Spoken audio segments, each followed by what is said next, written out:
The new Supergirl trailer just dropped, and it's a teaser, and we're going to look at this thing right now.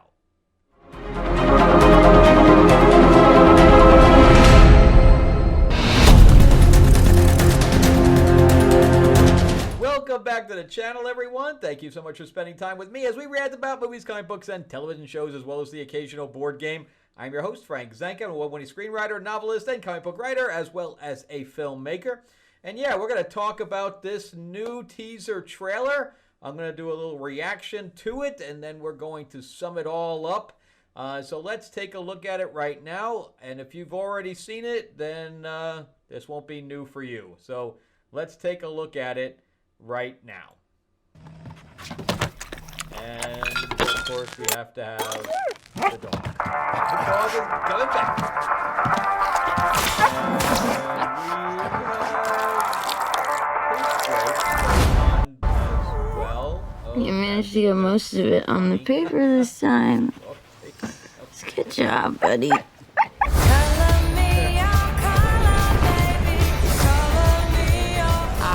Cars are out. Hereby declare the 23 will be the best year yet.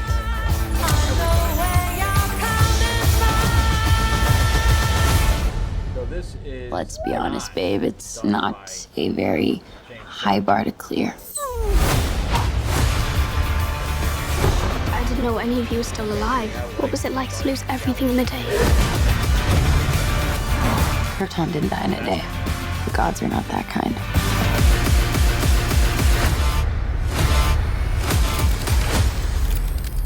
Okay, this does not look like this is gonna end well. For you guys.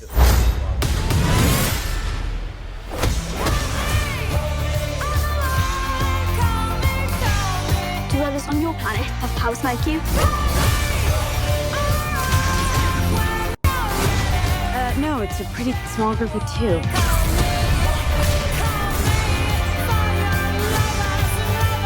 What Superman like? He sees the good in everyone. And I see the truth.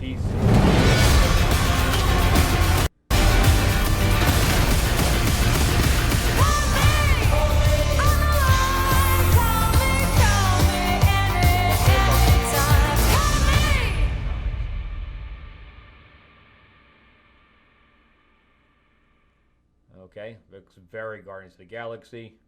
Let's talk about this.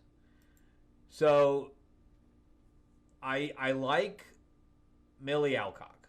Okay, that's the first thing. I like her, but I do not like her for this part at all. To me, she is not Supergirl. Besides the fact that she has blonde hair, it doesn't work for me. She looks too short. And on top of that, the way that they have her acting, like I loved her in House of the Dragon. I thought she was made for that role, but here it's not. She's just not Supergirl. The best Supergirl that we've had thus far throughout all of this, excusing, the one that we had in Flash, because I like the one from Flash, but she's not regular continuity. She is, a mirror universe. So, the best one we've had is Melissa Benoist. So even I like her better than the original one that we had. But I think Melissa Benoist did a great job with Supergirl. Unfortunately, that show became so woke and unwatchable. They were putting in so many things. The CW did that in general. They had so many messages that bogged down the story that I couldn't even tell what the hell the story was anymore because it was all about the messages. So, but Melissa Benoist did a great job. She had a great costume, at least in the first two seasons. I did not like the pants whatsoever, but I do like the brightness of this one. But yeah, the Melissa Benoist is the best, as my opinion, is the best Supergirl. I wish she had better scripts. She did have some good scripts, and then it just dwindled down to nothing. But I would have liked her to seen her do a movie. because she's a tremendous actress as well. Not that Millie Alcock is not. But when it comes to Woman of Tomorrow, that is a Tom King book. And Tom King is an awful, awful writer. You would be very hard-pressed to have anybody that reads comics, that is a fan of comics, tell you that Tom King is a good writer. The only person you're going to hear that from is James Gunn. That's it. That's it. Because he's writing Wonder Woman right now, and I think everybody in existence has dropped that title. Every reviewer that I watch say that they were reviewing it for a while. I dropped it, including me. The artwork on it was great. That's the reason I kept collecting it. But he doesn't know how to write, man. He goes off his own ego. So I have not read Woman of Tomorrow, but from what I hear, it is a beat-for-beat rewrite of True Grit. So it's a stolen story on top of that. And I have a big question about how Kryptonians get their powers. Because the whole reason that Clark and Kara were sent to Earth was that they would be superhuman. And that superhuman ability is based on the yellow sun. Okay? If they go to another sun, they do not have their powers anymore. That's why Superman, as long as he stays in our orbit, he's fine. If he goes out of our orbit, he needs a ship to get there because he can't fly through space outside of the yellow sun. So how does she have powers on another planet? Don't know. So, yeah, I have a big question about that. So I don't even think that the whole idea even works. Then I don't like the whole drunk thing. The character does not come off as Supergirl. Kara Zor-El is a little bit more down to earth and similar to Clark, where she's like the every girl, so like the girl next door, not the drunk girl.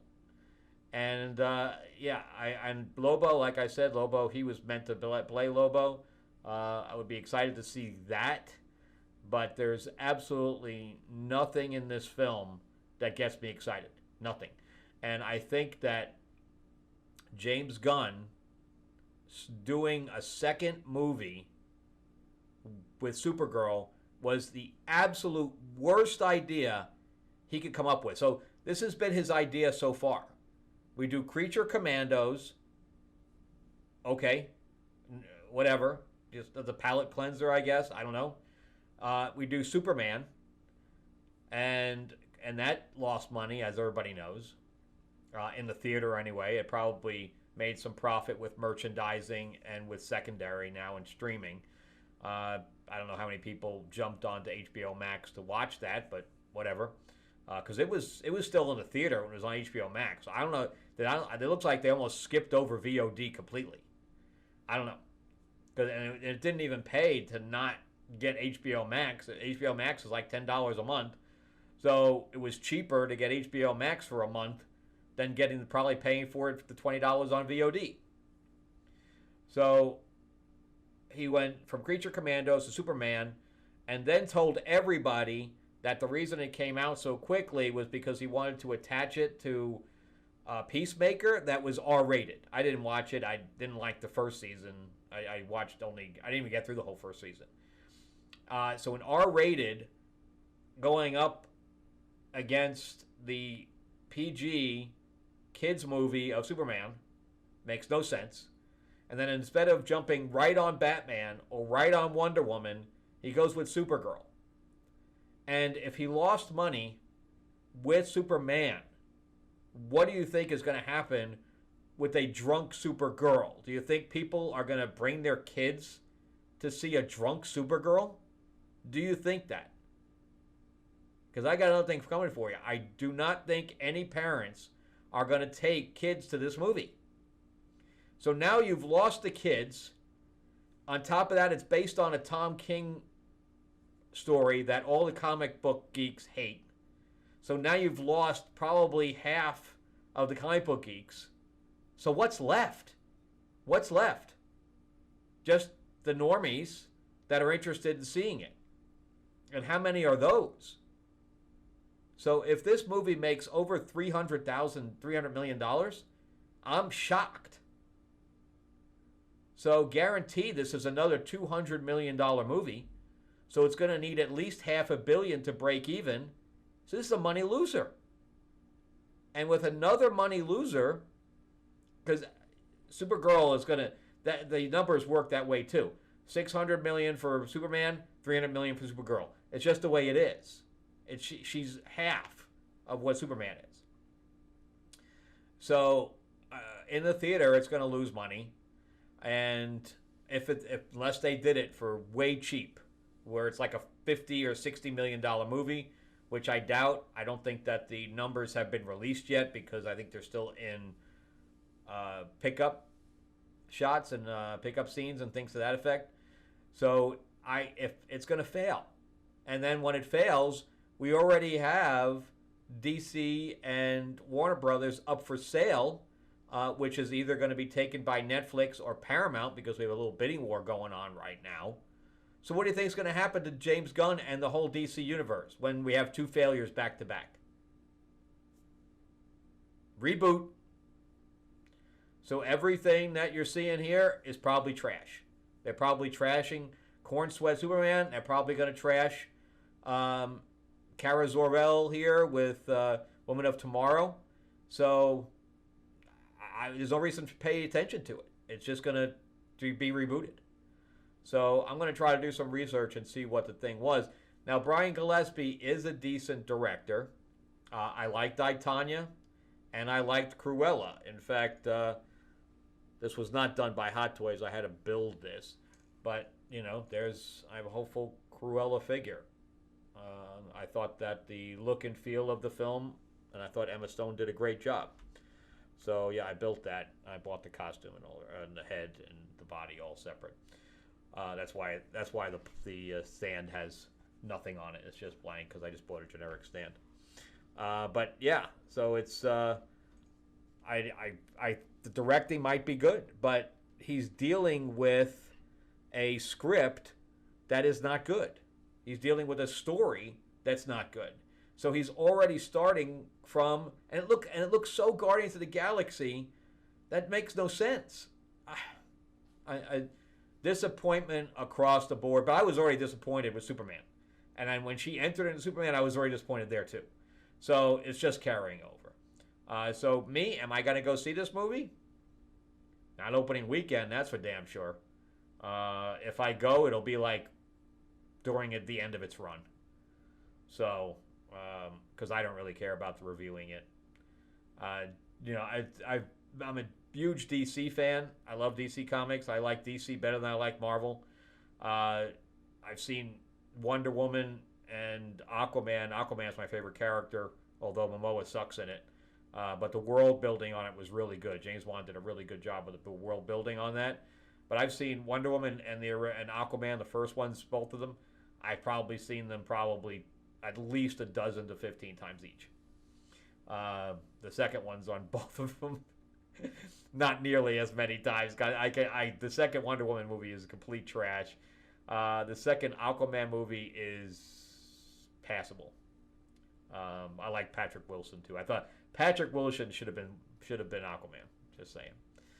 All right. Well, that's it for me. Let me know your thoughts. What do you think of this? Are you running out to see this thing? Are you skeptical, or you think I'm just crazy for not thinking this is the greatest thing since sliced bread? So I'm kind of jumping off Marvel and I'm kind of jumping off DC as far as the films are concerned. I'll just stick with the comics. All right. Remember, too, that give me a like, give me a thumbs up if you can. If you can't subscribe, please do. Remember, too, that I'm a writer myself. You can jump on, check out my stuff on Amazon.com. Just I type my name, Frank Zenka, into it. Also, I'm in late pledge right now for my comic, Fairy Tales of Terror. We only have a few pages left for art, and then I'll be fulfilling that. So don't delay, because I'm going to be retiring some of the covers. Go to fairytalesofterror.com and check that out. All right. Thanks everybody for watching, and have an awesome week and happy holidays.